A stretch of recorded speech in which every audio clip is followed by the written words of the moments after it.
the American dream is dead. But if I get elected president, I will bring it back bigger and better and stronger than ever before, and we will make America great again. Thank you. Thank you very much. 2016, year of the snake. It's time for a change in the White House, y'all. Liberty. Bring it. How's it going out, Mario? There's my Monkin. If you want the real deal, then you gotta get a real leader. Want a real leader. Thank you, Catherine. Yes, we're doing late night shows while I am in the middle of moving. What's going on, Judge Denise? Good to see you. We just decided to irritate Zuckerberg at a different time of the day. You know, after dinner, we figured we'd let him get some dinner, and then we'd irritate him with facts. So easily irritated. How's it going, Jenna? Nice to see you. John, how's it going? We're just doing shares right now, folks. Click the share button, let people know how's it. Share it to your timeline, share it to some groups. That's what I'm trying to do here. Hey, Janet, how's it going? Yeah, mix it up, shake it up, confuse them. Always let your enemy. Hey, Karen, how's it going? Hey, Diane, how's it going?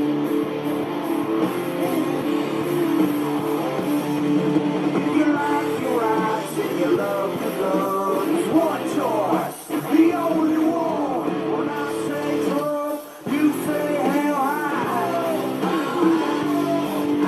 When I say Trump, you say hell high. Make America. Hey, Linda, how's it going? Thank you for sharing, Jenna. I'll be right back. We're going to turn on this other light. Make America great again. Time to make America great. Okay. Extra light. Sometimes it helps. Sometimes it helps. In the new place, we'll have much better light.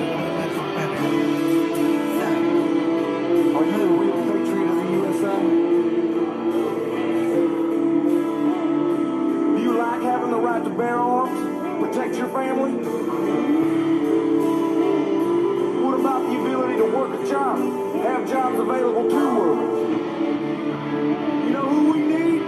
His name starts with a D and ends with a Trump. Hey, Kimberly, how's it going? Eric, how's it going?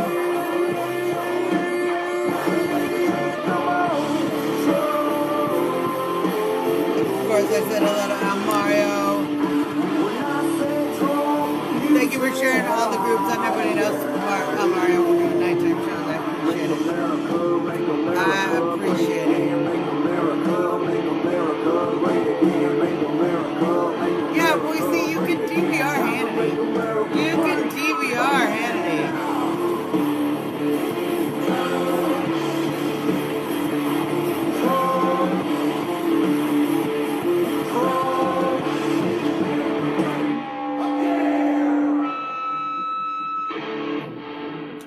Hello, everyone. Welcome to the show. You are watching the one and only Trump Talk US live in DC with Suzzanne Monk. 20 minutes away from our nation's beautiful capital. 24 minutes away from the White House. Had a great Easter roll, Easter celebration this year. They were not Easter worshipers. They were Americans celebrating Easter at the White House. Just going to point that out. All right. Of course, Chris McDonald in the House representing Trump Talk US, sharing links, banning trolls. It's coming pretty good, Aileen. We got some good work done on. You know, a move is two sides. It's A and it's B. It's A and it's B. It's never just A. You can't just take all the stuff, and It's A and B. So you have two situations. Unless you're moving far away. If you're moving close, two situations. So, of course, we also want to thank our sponsor, sendbag.com. If you are in the New England, New York, Ohio, or Ontario area, and you are in need of a package or a special delivery of some kind, she's been doing a lot of medical deliveries lately, because she is certified for medical deliveries, special medical equipment, hazmat stuff. I mean, everything. She can take care of it. So you should, if you have something that you need moved, delivered somewhere in the New England, New York, Ohio, and Ontario area, you should go to sendmeg.com. And we appreciate her sponsorship of the show. So continue to, if you know somebody who's like, oh man, I gotta move this, I gotta move these livers, whatever it is. I don't know what it could be, but recommend her. And of course, President Nutcracker, who is here awaiting his new location. Now, let's talk a little bit about what's going on in the news. And I want to start with the lighter stuff and get heavier, because unfortunately, what we're seeing in Sri Lanka is continuing to get worse and worse as the story goes on. But let's talk about some sillier things, and then we'll move into that, because I know I'm going to get in a rant, especially once we start talking about the left and what their problem is with Mueller. So, Trump met with the CEO of Twitter today at the White House. Jack Dorsey, the CEO of Twitter, Jack Dorsey, came to the White House for about a half-hour meeting. The pictures I saw seemed a little awkward.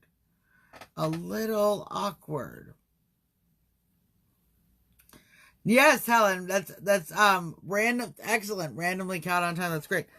But I think that this is a great thing that Trump, who of course pulled no punches, talking about the problems that he's having on Twitter as far as having his users dropped. As we all know, any of us conservatives that have been on Twitter know they delete your followers. They shadow ban your tweets. People don't see it. It doesn't show up in people's feeds. And so it's just stupid.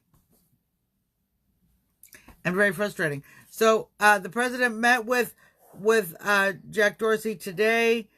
And I think that using the White House, President Trump has this very clever way of handling adversaries, if you will. Handling people who disagree with his policies and might actually be causing him sort of grief, I mean, even to the way, just people who might not even be particularly friendly, like when Kim Kardashian came. But he totally, in that meeting, made great progress, moved forward on the issues of prison reform, and Kim, who would have come in there in a more hostile fashion, was able to actually get something done and leave in a positive way. And I think similarly, Trump had a chance to do that with Jack Dorsey. So we're going to keep an eye. I personally I'm going to start playing with my Twitter a little more to see if Trump meeting with Jack Dorsey has actually made it a little bit easier, and that they get off our backs a little bit, because if they are going to get off our backs, I don't want to miss it before they go right back to, censoring us conservatives, as they often and always do. All right, other funny news, and then we'll talk about the main news of the day. Other funny news, the two Nigerian brothers are suing Jussie Smollett. How's it going, Robert? They're suing Jussie Smollett for defamation of character. So the two Nigerian brothers that Jussie Smollett paid by check, to beat him up with the nooses and the bleach and the red hats that weren't even MAGA hats, because they couldn't find MAGA hats in the city of Chicago, because, it's MAGA country. So stupid. So, yes, these men, they are suing Jussie Smollett for libel, for slandering their character by basically paying them to beat him up,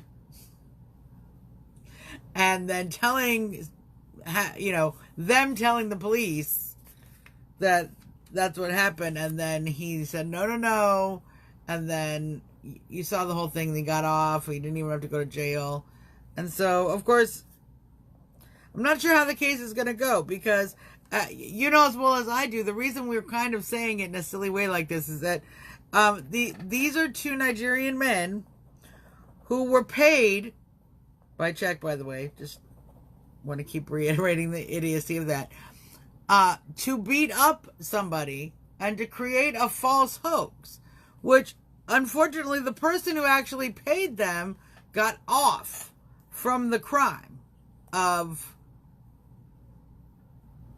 making up a hoax. So, we don't know. We're gonna find out what happens. I do wish the brothers luck, because basically anything that cost Jussie Smollett time, money, energy, sweat, anything that makes Jussie Smollett's life worse. If I had infinite money, I would pay to infiltrate his maid service at his apartment, and I would pay them to leave clear Legos on the floor. Yes, that is what I would do. I would pay people to leave clear Legos on the floor of Jussie Smollett for life. That's how much of a horrible human being I think he is. All right. So, let's talk a little bit about the delusion of the left and the Mueller report. What is going on with these liberals who have no idea how to read information or facts, and they've lost their damn minds? So, I don't know if you've stumbled upon the news cycles lately, but the liberals literally seem to think that Mueller left them some sort of trail of breadcrumbs from whence that Congress somehow will be able to investigate something about Trump and then impeach, and that it'll go away. And this is what they're telling themselves. They're saying crazy things like that Seth Rich's murder has been debunked. I read this headline. Seth Rich murder debunked. Something, Republicans at this after Seth Rich's murder was debunked. I'm sorry. Did somebody explain who killed Seth Rich yet? And why the murder that was supposed to be a robbery gone wrong didn't result in actually any robbing? Did anyone discuss that? Did anyone discuss the testimony of one William Binney, who interviewed right here on this show, talking about the Guccifer data obviously came from a thumb drive because it could not have been downloaded. It wasn't hacked. So what Mueller alludes to is basically it's just so frustrating. It's the frustrating part. None of it was debunked. Nothing was exactly, Karen. Nothing was debunked.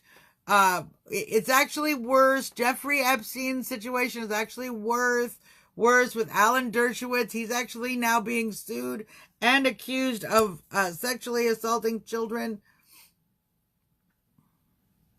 It's actually worse for them, not any better. And certainly, what I find interesting, and this is why they think, hello Denise, how's it going? Welcome to the evening. Kim, how's it going? What they think is, because Mueller is telling the story, when you read the report, when you look at the table of contents, when you start to get into the report, what you realize is he's just telling you the story of what happened, which is a lot of people saying things that were not true, and later being proven that they said things that were not true. But he wrote down the things that they said that weren't true in the report. Oh, yeah, and then these people said stuff. Right. That was proven not true. And you read in, of course, when you, like what they always do with legalese, you read in the language and it says that. But if you're an idiot and you don't understand that if you don't have tangible evidence of something, you can't actually create a conclusion about it.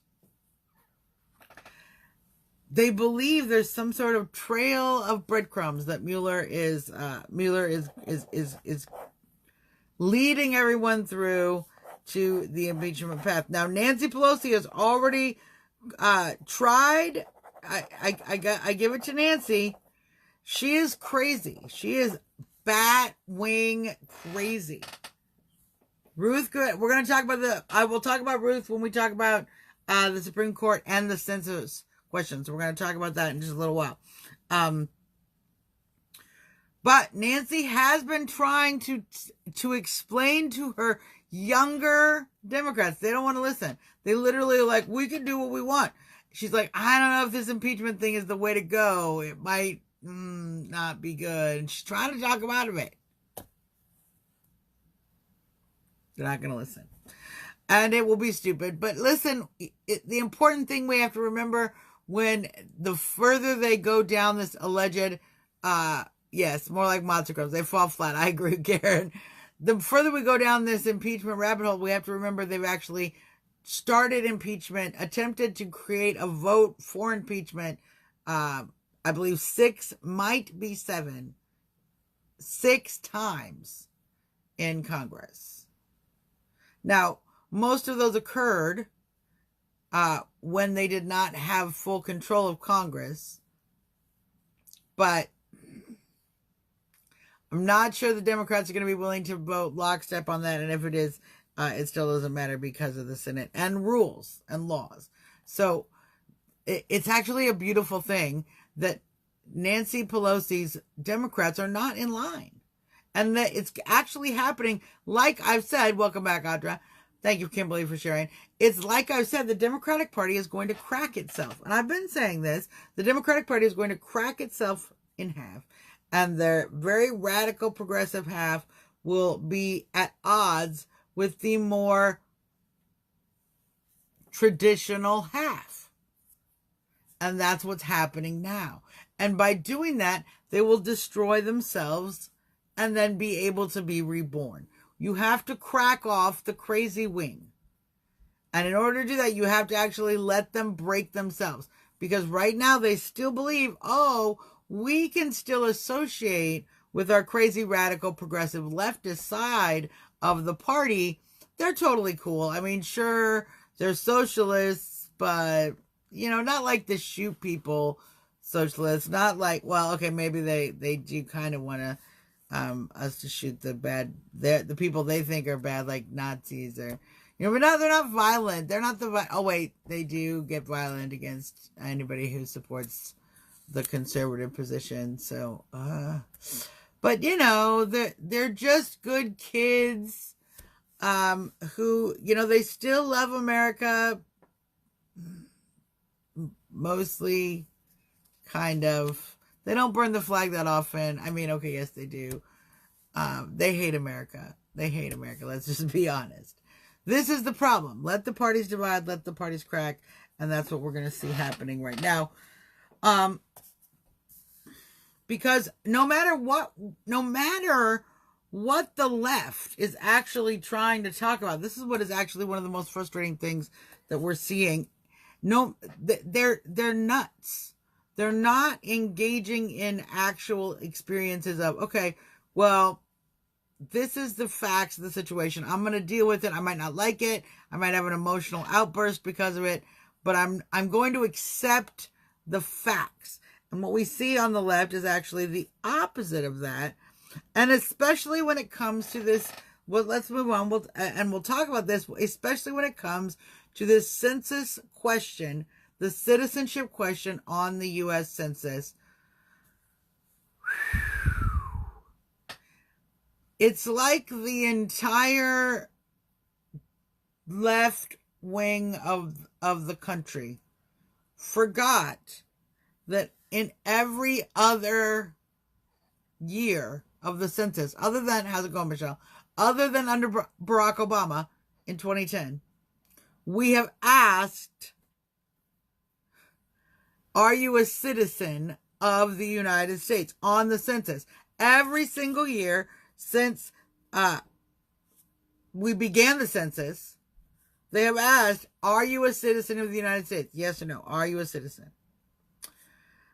In 2010, Obama had it removed. Okay? Took it off the census. Now, these idiots they're arguing this argument in the Supreme Court, which is ultimately why we're going to win this decision because of the idiots and their ridiculous claim. But what they claim is that there is some sort of rule that says you can't put questions on the census. So Trump violated the rule of putting the question on the census that wasn't there before. But it was there before Obama. But you see, their minds are erased, which is my concern for them. And they don't remember that fact. And so this idea like, no, he's adding a question and it's racist.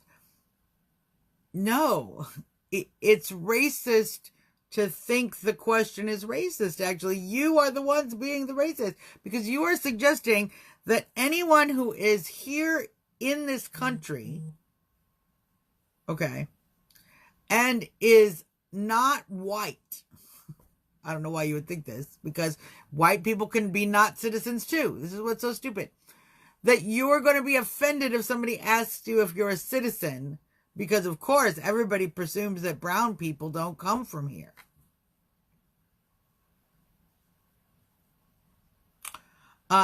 No, the problem is all different colors of people are citizens, and all different colors of people are not citizens and are here for various other reasons. That question might actually even be, no, I'm here on a visa. That would actually be relevant information. These are all rational questions. But we have this mentality on the left that is utterly, it is detached. It is physically detached from reality. And very discouraging to see them stuck in their loop. But it looks as if the decision to allow, which is just to allow, I can't believe we had to take it to the Supreme Court to ask if we could ask Americans, we asked people in the country, are you a citizen? Do you belong in this country? All the way to the Supreme Court. But it looks like we will take that on a 5-4 vote, which also it just goes to show you the leftist Trump derangement syndrome it's at every level of society, even the Supreme Court. Yes, Ruth is there. Let's talk about Ruth. Ruth is there. She is physically present. It is actually her. It is not a robot. It is not, it's way too functional for a robot. It is also not a body double, as it speaks very fluid and efficiently of law. We saw her even just in March there on the bench, and she has been there for all of these. I would argue, and this is my theory. This is my theory. Adrenochrome. So if you know what adrenochrome is, then you would understand why I would say that theory. And basically, there's got to be something. They're feeding her that Dick Clark stuff. Whatever keeps Dick Clark young, adrenochrome. That's probably, yeah. All right, let's talk about the situation over in Sri Lanka. Obviously, we see ISIS taking claim for the attacks. Now over 300, I think the count is up to 320 Oh, yes, awesome, Mama. I got that. ISIS has claimed that the attacks were specifically conducted as retaliation for the New Zealand attacks at the mosques. As we recall, the two mosques that were shot up, the attacks that we continue to have huge questions of, because we are told, how's it going, Mara? How's it going? I don't know. We don't have Assange. If Alex Jones is standing in front of the White House right now, listen, I'd have to look it up. If Alex Jones is literally down there standing in front of the White House tonight, right now, yelling, free Assange, he has lost his mind, because we don't even have Assange. The hearing isn't even until May 2nd. Say it to England. Go yell at the British Embassy. Because the White House doesn't have him. It's just pointless. So, yes, Kimberly, that's very likely what is going to happen in a 5-4 decision. Yes, Mara, it is a retaliation for the New Zealand shooting. Now, I want to talk about this New Zealand shooting. Tell these guys. All right, well, good luck with that. There's really no point in doing that. I hope they're having a good time. You know, this is what's frustrating. I'm frustrated with this. I find that very frustrating. Phyllis, thank you for sharing that information. That Alex Jones and all them are down yelling at the White House to free Assange. We don't even have Assange. Yes, Brittany, we don't even have Assange. We don't have... You are yelling at the... This always drives me. This always drives me crazy. You are yelling at the wrong people. You are yelling at people who can't do anything about your problem. That's all right, Ma.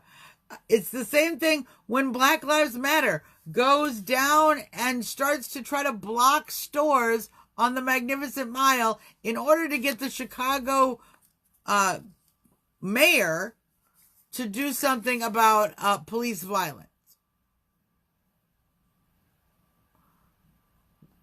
How is that going to work? I every time they do that, I'm like, why don't you go yell at the mayor? Why are you down here yelling at these innocent people who are trying to shop? Because they're not caring about what the mayor does. It's not about police violence. It's not about any of that. It's about disrupting commerce because they are communists. Communists. That's the problem. That is the problem. Oh, Mara says, I was around drunk Alex at inauguration. He's not... well, he does take a lot of vitamins, so at least he has the stamina. At least he has the stamina. Yes, Phyllis, I think it confuses the issue. I feel like it makes people think dumb things. It makes people get all riled up over what? We can't do anything about it at the moment. And this is what's so unfortunate. And how we end up in a situation where what we have right now, which is what I wanted to talk about, with the retaliation, ISIS making a claim that these attacks are retaliation for the shooting, which it was done by a gentleman who is claimed to be a white supremacist. And notice, because it was two churches, there were two other people who were arrested that I've never heard anything. The whole story went just,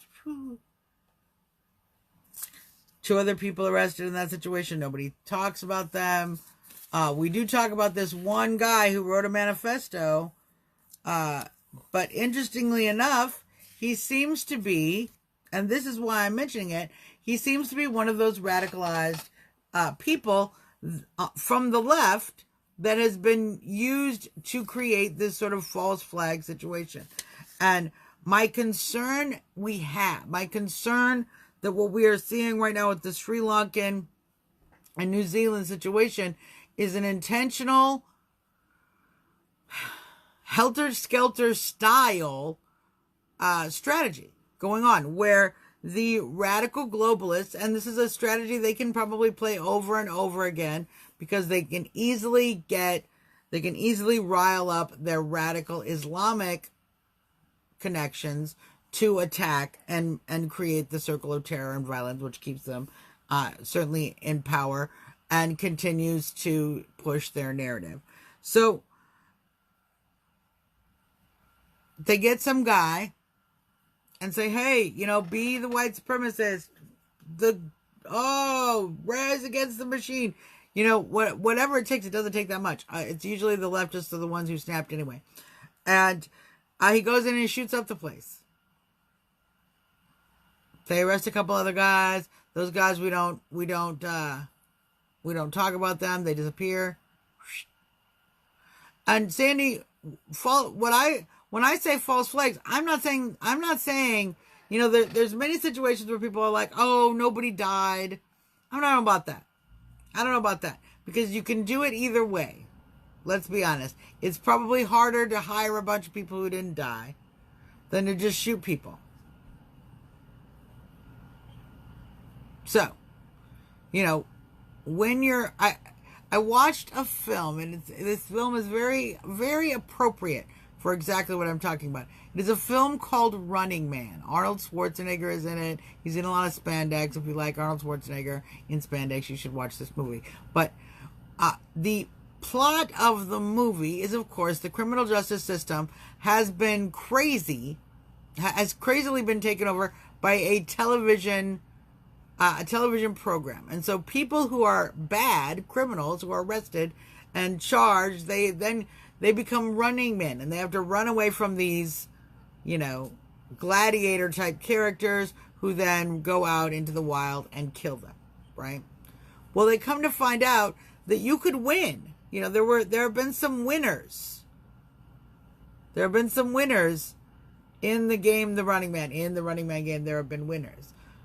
And supposedly they're living beautiful, happy lives on, sunny islands. But they're not. They're actually all corpses, dead, in this room that the main actress finds. So even though you've won, you're still dead. So the situation is, when we start to have the government, any government, including the shadow new world order that is attempting to take over without actually being established or chosen by the people in any way whatsoever. And this is one of the ways they do it, by implementing terrorist cycles, and they can do that by building the narrative. Did you wonder why everyone on the left was so freaking, oh my gosh, the New Zealand situation, oh my gosh, they just couldn't shut up about it, right? You remember how everyone, because it's an intentional pushing of the narrative, by pushing that narrative, they have a legitimate excuse to say, oh, look, the Muslims got mad and they retaliated, and look at all the people who died. The Easter worshippers who died. We shouldn't jump to conclusions. I love these people. We shouldn't jump to conclusions about who did it. Okay. ISIS just said they did it. Right. We shouldn't jump to conclusions that ISIS tells the truth when ISIS says that it did it.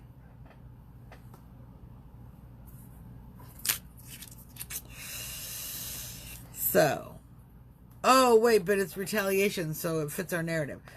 And that narrative allows them to come along the next time and say, oh, well, we have to crack down on white supremacy because you see what happens. Never are we actually holding the other side accountable. Isn't that always interesting? Whoever the left picks as their little chosen children, then that side is never held accountable. Oh, no. The Muslims are the victims. They can't possibly be held accountable for the fact that they went and shot up and blew up 300 plus people in Sri Lanka for an event that happened on an entire other continent.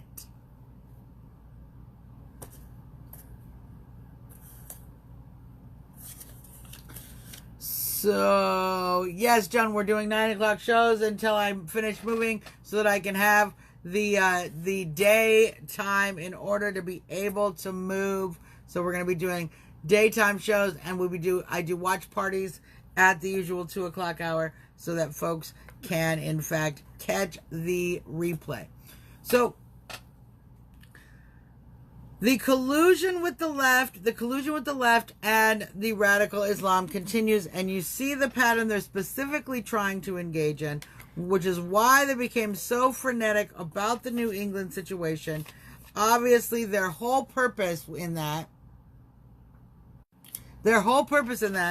is to be able to create the destabilization necessary so that people in panic will give up their personal liberty. Now, here's why I think that's going to fail. But we're going to have to continue to engage in the process. We're going to have to continue to stay alert. We're going to have to continue to have a woke position on the issue. Okay? But you have to have that woke position from the standpoint of historical reference. We can't go on philosophy. We can't go on theology. We have to look at history.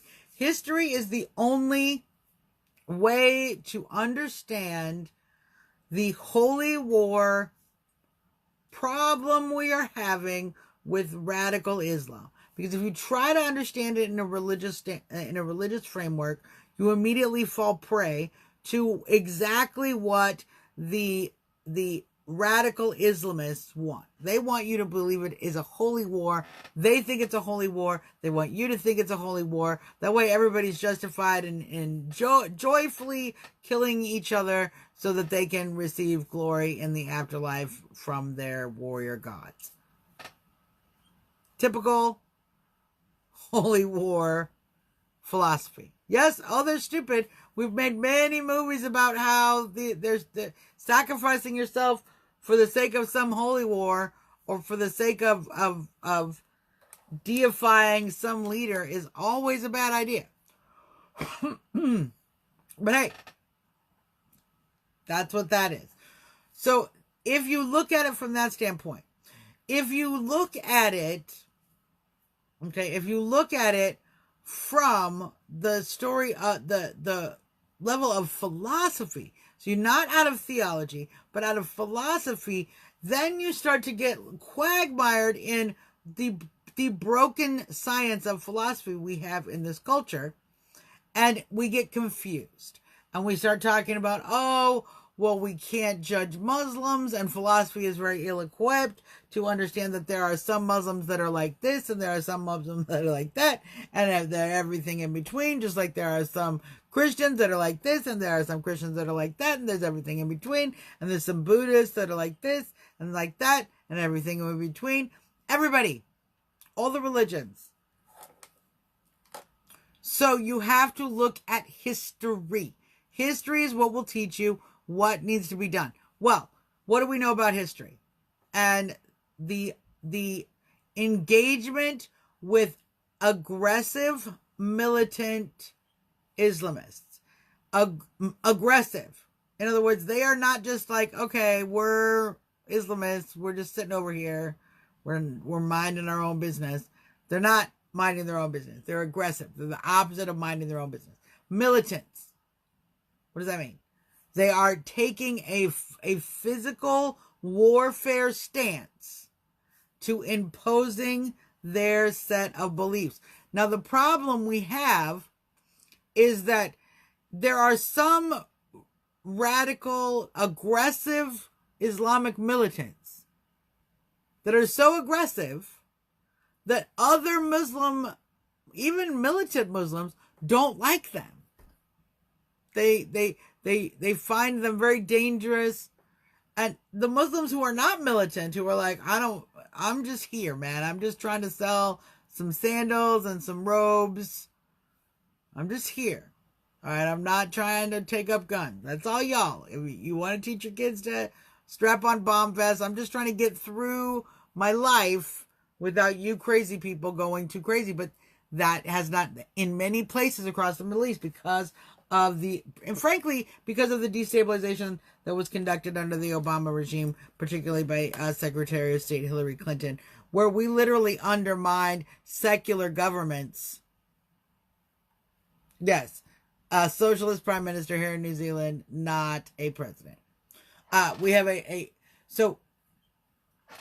we literally undermined secular governments in the Middle East for more radicalized Muslim governments, which were in fact more violently enforcing radical Sharia law. And we've seen it in the case of Iran. We've seen it in the case of multiple states that were in fact freer and became less free because of the influx, the infiltration, and the aggression and the literally oppressive imposition of Sharia law by these aggressive militant Islamists, right?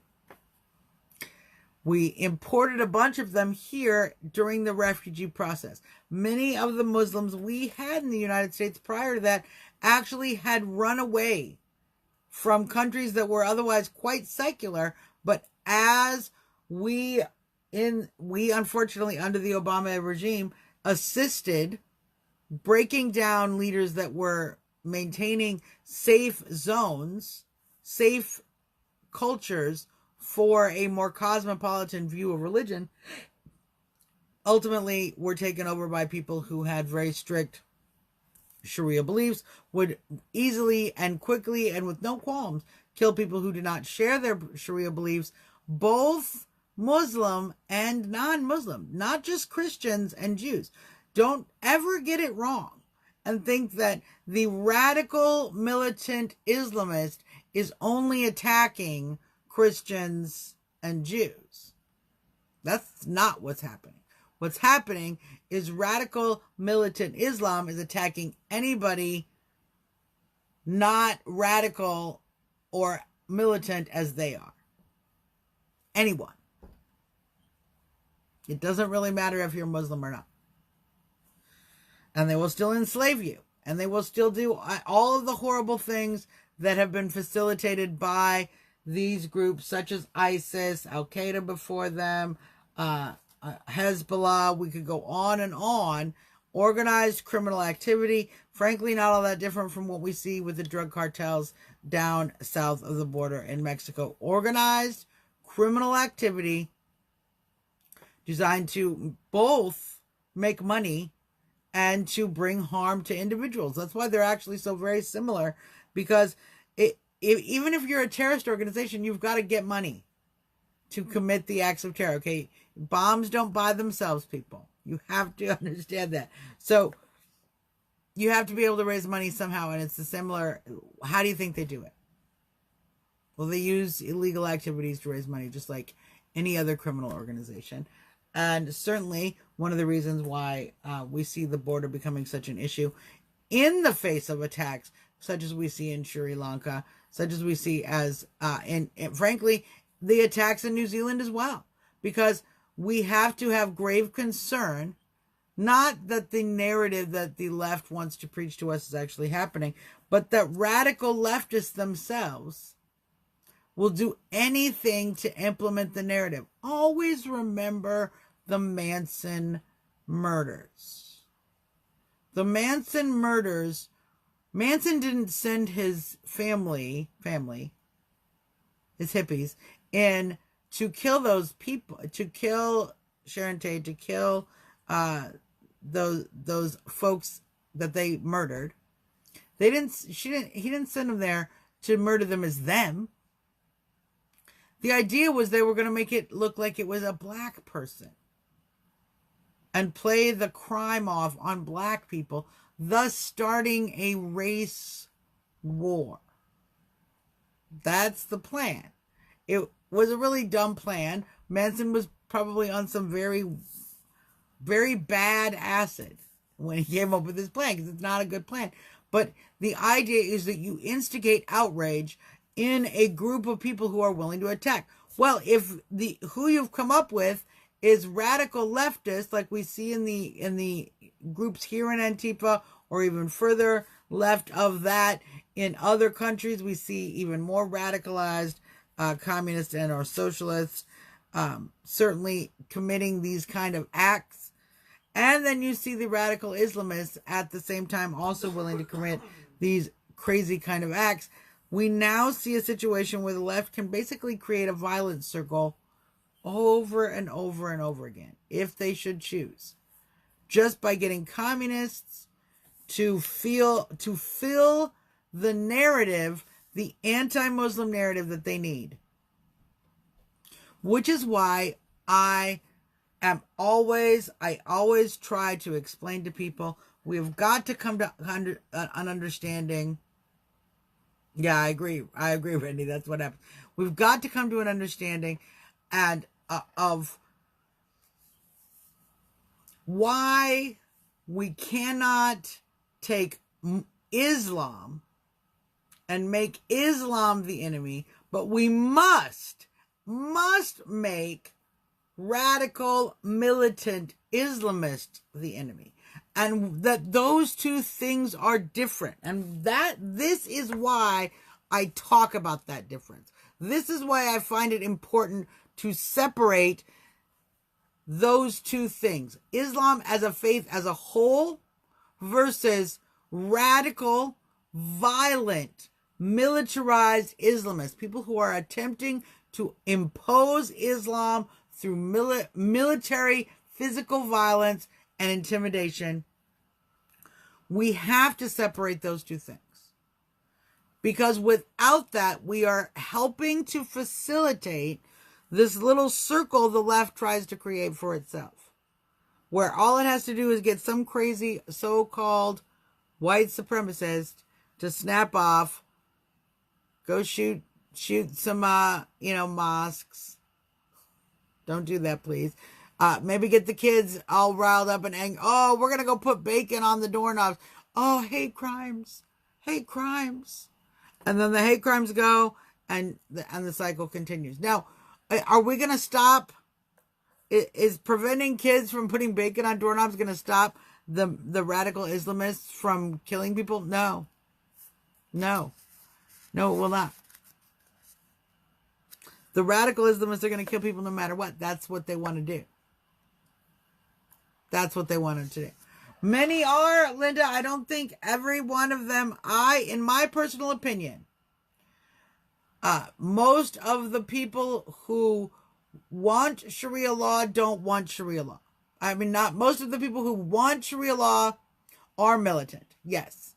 There are some people who say, this is what I mean to say, there are some people who say they want Sharia law, they do not understand. Just like our kids here. Okay, we have the same problem. The kids go, oh, we want socialism. And we go, I don't think you know what you're talking about. I don't think you want socialism. And they're like, yeah, we totally do. We want socialism.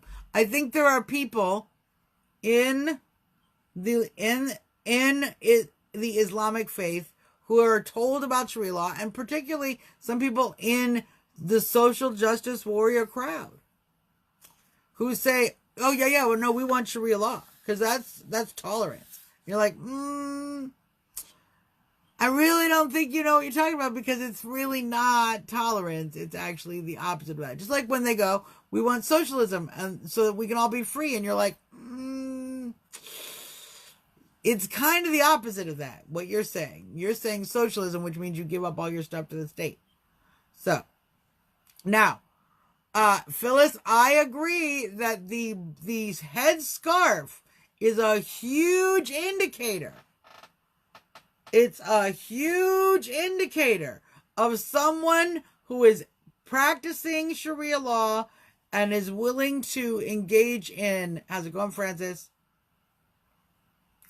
Willing to give up personal liberty over to religion. The headscarf usually, now again, you see these kids here in the city, particularly you see these kids, these girls. They have the headscarf, but they're in like the tight skinny jeans. but they're still wearing their headscarf because it's the symbol of I am a victim. I am a Muslim victim. You have to treat me with the appropriate victimhood because they're in, liberal circles. So that's why they're wearing a headscarf, but they're also wearing completely inappropriately tight and revealing clothing that would not be actually allowed in any real realm where this headscarf was actually required. The fact that you can wear your headscarf and your skinny jeans with your little rips in them, you don't need to wear the headscarf. You're just doing that because you think it makes you get more attention. So there is that. Do those girls need help? Yes. They need somebody to wake them up that they should not be touting a symbol of oppression as their religious symbol. But most of the women who have come here and have decided that they want to live under the Constitution have already decided. All the Muslim women I know have already decided we're not wearing the hijab. Okay? I'm Muslim. I love President Trump. I love this country. I love the liberties that it has. I don't like that they messed up my country, where I came from. All these crazy, radical, militant Islamists started killing everybody. We had to get out. We decided to come to America where we can be free. Bada bing, bada boom. So, as we separate that, we actually make it possible to undermine the narrative the left needs to have. Because the left needs to have this narrative that we don't get that. That anybody who wears a MAGA hat, we don't understand that there can be people who have come through the Muslim faith and are here in America and love the Constitution and want their government to be constitutional and their personal lives to have the practice of religion that they were raised in or have chosen. That's what the left doesn't want you to believe. Just like the left wants you to believe that if you are really tough and you like boyish things and you don't want to wear girly stuff, then you're actually a boy and you need to have a sex change. Just like the left wants you to believe that if a Christian person says, I don't really want to bake a cake for that gay wedding, because I don't really agree with gay people getting married and I just don't want to be a part of that, I don't want to take that client, that somehow requires a Supreme Court case. You see, the left has been confused for so long that they continue to remain confused about each and every one of these issues. And unfortunately, we're seeing, I think if you just look at the news we talked about today, they're crazy. They won't say Christians in Sri Lanka. They're crazy. They think Mueller is leaving them little notes. They're crazy. Because literally they don't even want to ask people if you're a citizen of this country when we count you as being a citizen of this country. And the worst part of that, of course, being the part where that increases the number of House representation. It's not just about the vote. It's about the House representation. So, all right, everybody. That is our show for today. We will be back again tomorrow at 9 p.m. We're going to do this a little bit different for a little while. We're going to need to start medicating. I'm seriously considering, just like we put fluoride in the water, maybe we need to put like MAGA-ide in the water, which will help, especially in these blue neighborhoods. So we'll be back again tomorrow, 9 p.m. Eastern Standard Time. And as always, I want to thank our sponsor, sendmeg.com, who, of course, can provide you the professional, discreet, and affordable delivery service you need in the New England, New York, Ohio, and Ontario area. Of course, I want to encourage you to check out PresidentNutcracker.com. If you have not ordered your PresidentNutcracker.com, every season is a good time for PresidentNutcracker.com, and he is one of the one and all. He is the only President Trump Nutcracker. There is no other one, no other model in the world, and there's only 1,000 of these made. So feel free to order it. When you do, you get your Trump 2020 flag and your Keep America Great Again hat as a special bonus. And I, of course, want to thank Chris McDonald in the room. When we're back, let's play a little bit of this.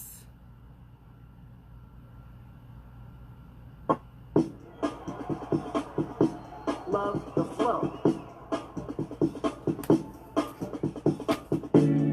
Thank y'all for tuning in. Have a great night. We'll see y'all tomorrow. And we must do it. 9 p.m. Eastern, of course. Watch the replay if you want to at 2 p.m. on the page. Love you guys. Suzzanne Monk, jumping out.